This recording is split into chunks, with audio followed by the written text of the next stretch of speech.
Alamo behind me. That was me walking around trying to find somewhere I can film this that not too many people will stare at me, and you can still hear me because there's not water behind me. So, here we go.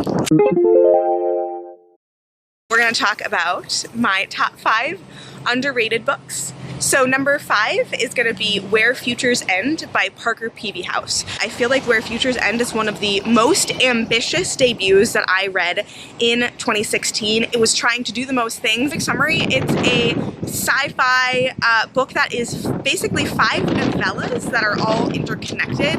And so the first novella is like in the recent future, so like basically now or just a couple years from now, and something happens in that novella. And then we jump ahead in the next novella or short story, I'm not sure exactly how you'd classify them, and in the next kind of section, it's, you know, I think like 10 years ahead, and there's some things that have happened and changed in society because of the events that are in the first story.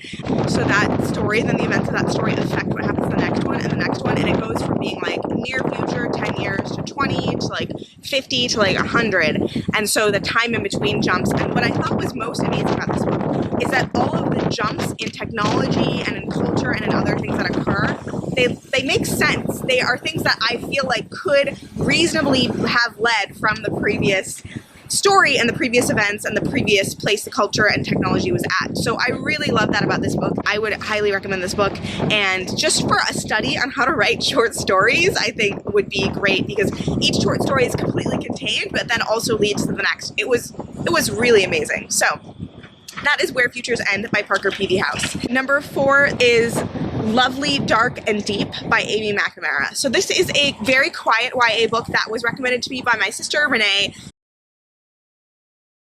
I'm gonna start over. This book is about things, but the things that this book is about don't really matter so much as the way this book is written. This book is beautiful. The prose is beautiful, and I felt that it was worth reading. Not necessarily, the story was fine, the story was great, and the characters were good.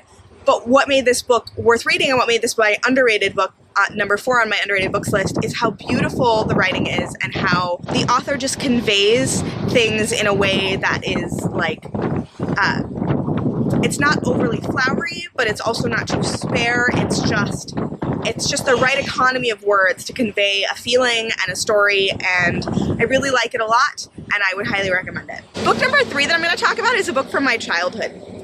But it has been confirmed. I have reread it as an adult, and it was not awful. It was actually just really as great as I thought it was the first time. And that book is Under the Bridge by Ellen Kint Mackenzie. So this book is about a family, or like a young boy, who is kind of dealing with the fact that his mother appears to be going through sort of like a mental breakdown, and he starts receiving letters from this troll, the troll under the bridge.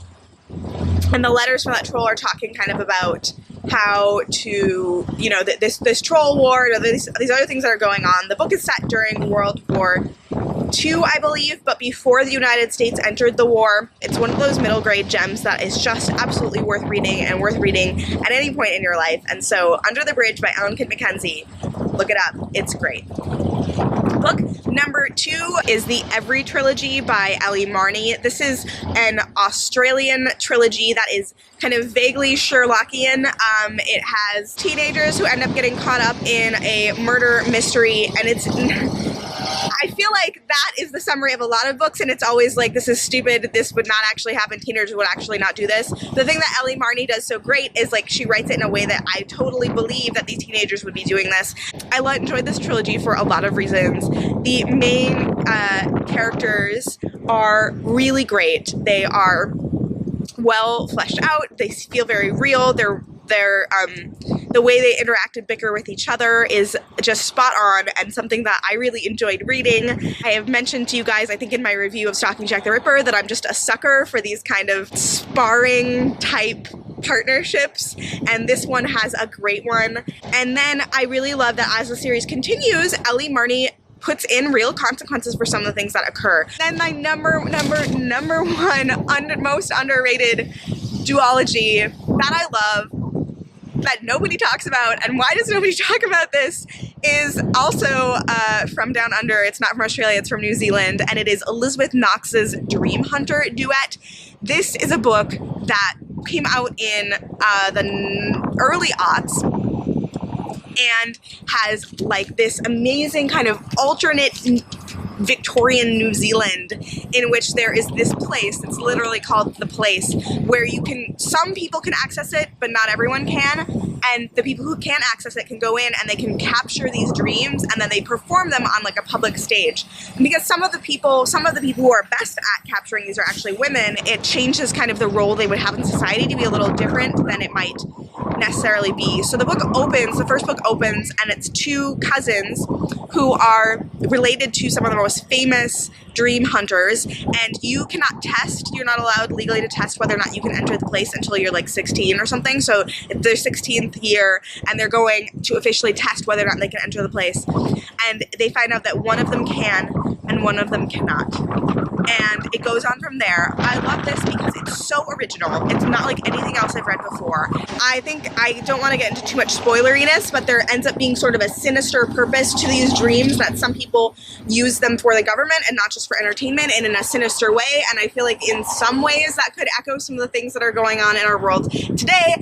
And just, it's pretty amazing, and you should absolutely pick up Dream Hunter by Elizabeth Knox. The second book is Dream Quake. If you don't like Dream Hunter because whatever, then don't read Dream Quake. But if you're like me, you will want to read Dream Quake as soon as Dream Hunter is out, and I am forever grateful to the friend who recommended this book series to me, and I want to recommend it to you as well. Anyway, I am going to shut up now because of the wind, and I am going to post this when I get back to my office. Thank you so much for watching, and please let me know down below what you feel like are some of your top underrated books and books that you feel like not enough people are talking about here on Booktube or in your life. I will talk to you guys later. Bye!